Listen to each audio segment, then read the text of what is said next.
So the concept of pipelining in context to DSP systems is that whenever you see two computation or two or more computation element in series, just introduce a delay element in between to make them independent of each other.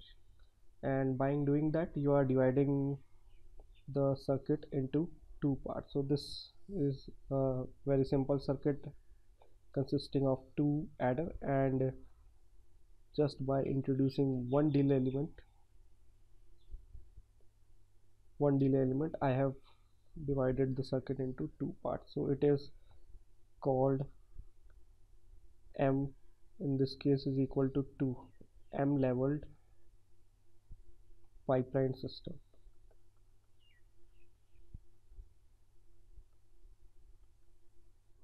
Suppose I have a circuit like that having three adders in series. This is yn, so I can add a delay element at this point. So this circuit is now divided into two parts, and further I can add a delay element at this point. Now this circuit is divided into three parts. So by adding two delay elements, the circuit is divided into three parts. So M is equal to 3 in this case. It is called M leveled, in this case M is 3, so 3 leveled pipeline system.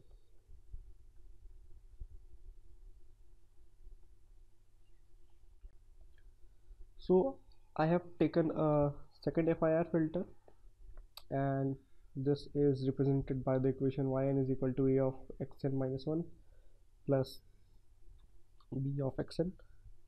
So now, based on the previous discussion, if I want to pipeline this system, I would have to add a delay element. So I am adding a delay element at this point arbitrarily.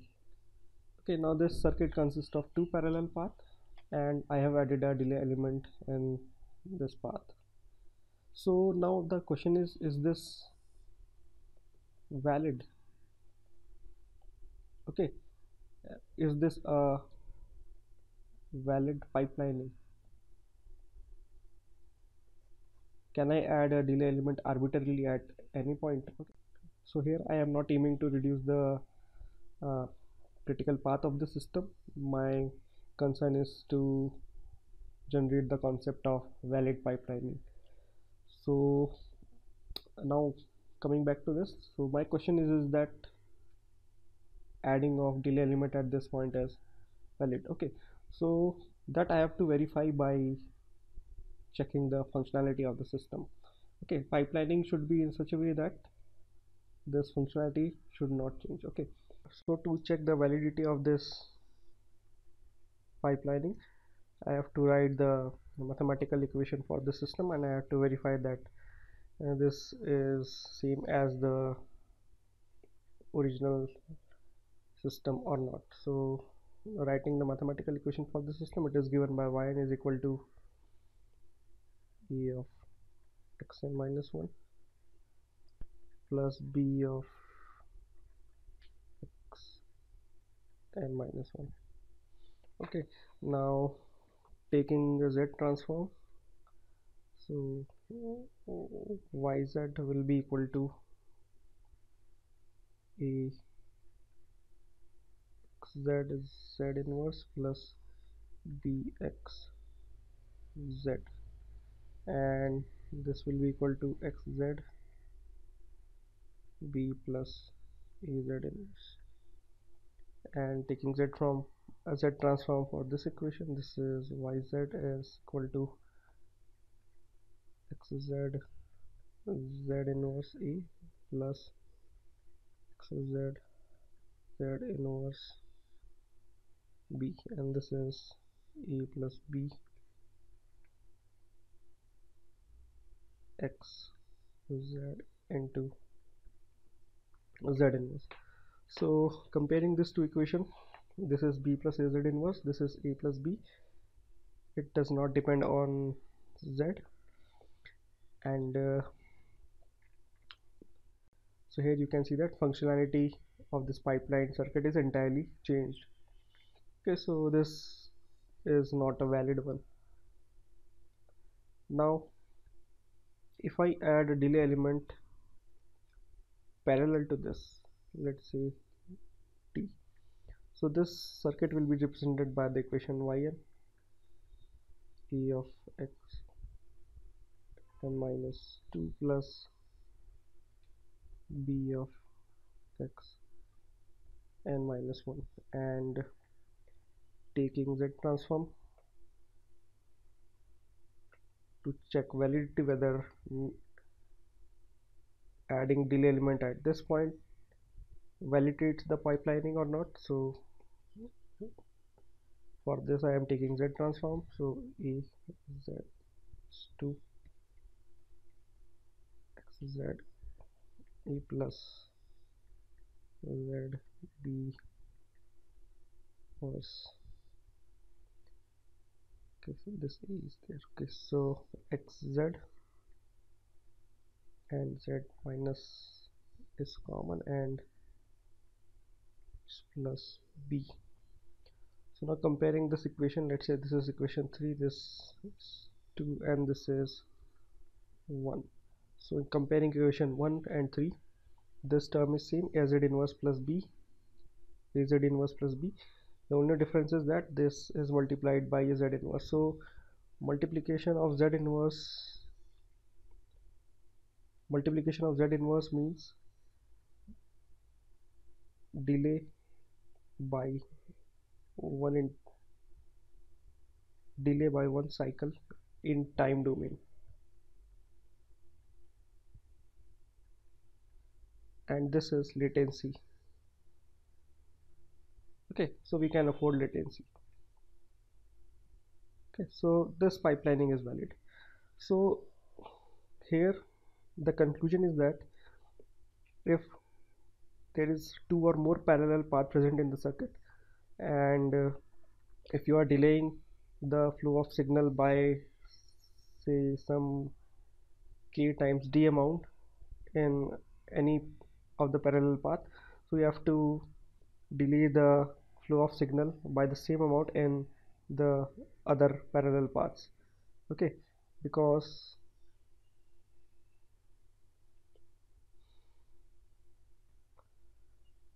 okay, so if you add delay at this point and if you remove the delay at this point, so this point will be this signal will be delayed by amount d, and this will flow without getting any additional delay.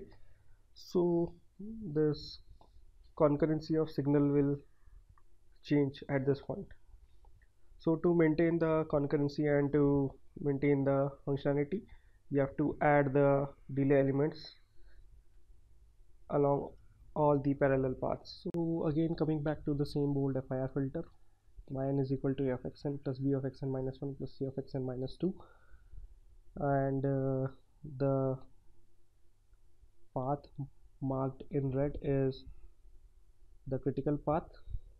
These two paths are critical paths, and the critical path time is tm plus 2ta, and this critical path time is in turn the minimum sampling time, that is also tm plus 2ta.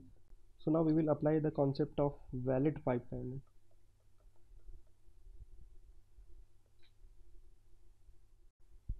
To reduce this sampling time. So at this point I can see that two adders are in series, so I can add a delay element in between. Okay, so now these two adders are independent of each other. So if I am adding a delay element at this point, I have to add a delay element to the path parallel to this point, so I have to also add a delay element at this point.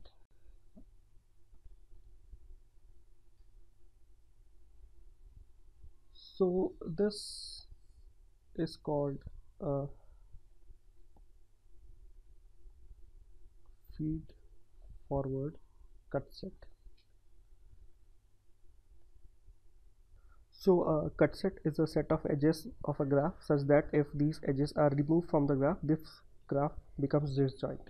So if I will remove these two edges, considering this as a graph, okay, kind of a graph. So if you remove these two edges, so this will be divided into two parts, this on the left hand side and this with multiplier adder on the right hand side.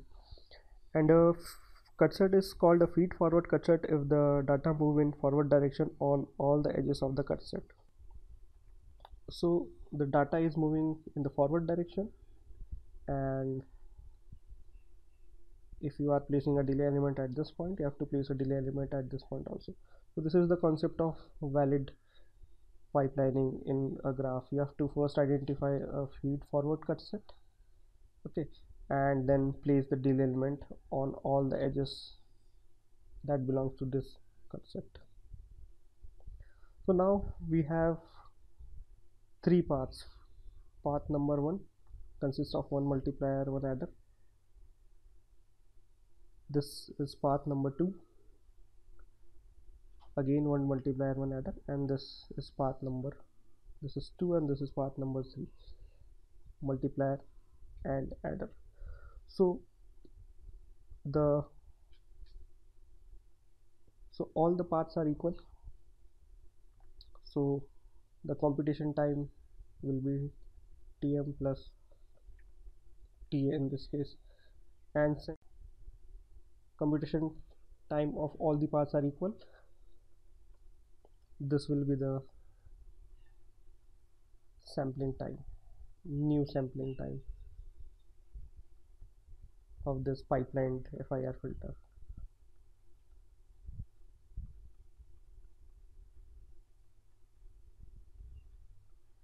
Okay, so because of this cut set, this graph is divided into two halves, left hand side and right hand side. So this is a example of two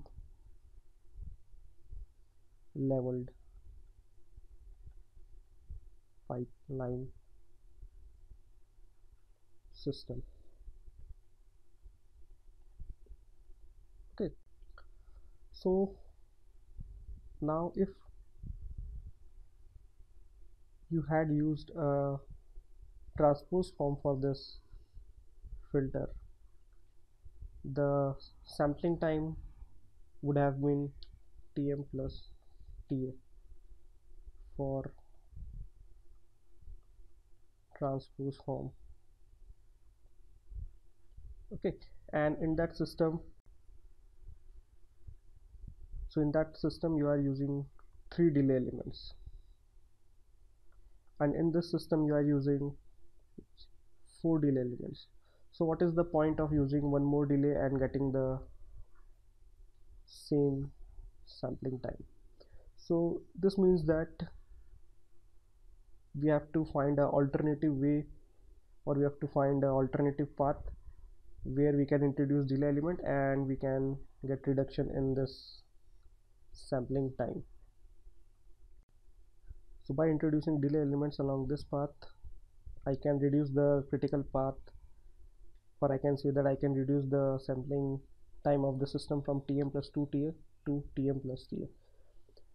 But this same time I can achieve if I use the transpose form.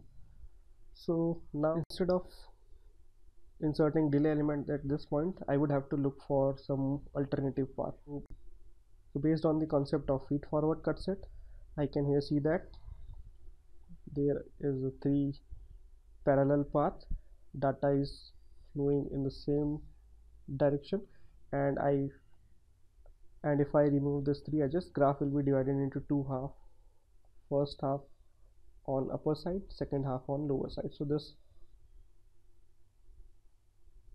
is a second feed forward cut set, and after identifying cut set, I can place delay element along on all the edges of the cut set.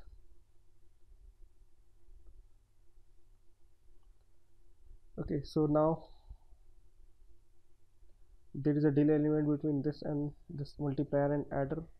This delay element is between this multiplier and this adder, and this delay element is between this multiplier and this adder. Okay, and this two adder is in series. So the computation time for this path is Tm, for this path is Tm, for this path is Tm, and for this path two adder is in series is Ta plus Ta, that is 2Ta. Okay, so by inserting delay element in this cut set, the sampling time is 2Ta.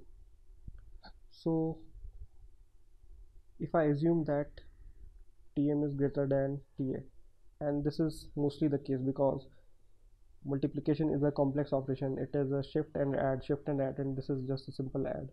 Although in very advanced processor, multiplication addition takes same amount of time, but uh, conventionally I can say that Tm is greater than Ta. So in that sense, this 2Ta will be less than Tm plus Ta, and this is less than Tm plus 2Ta.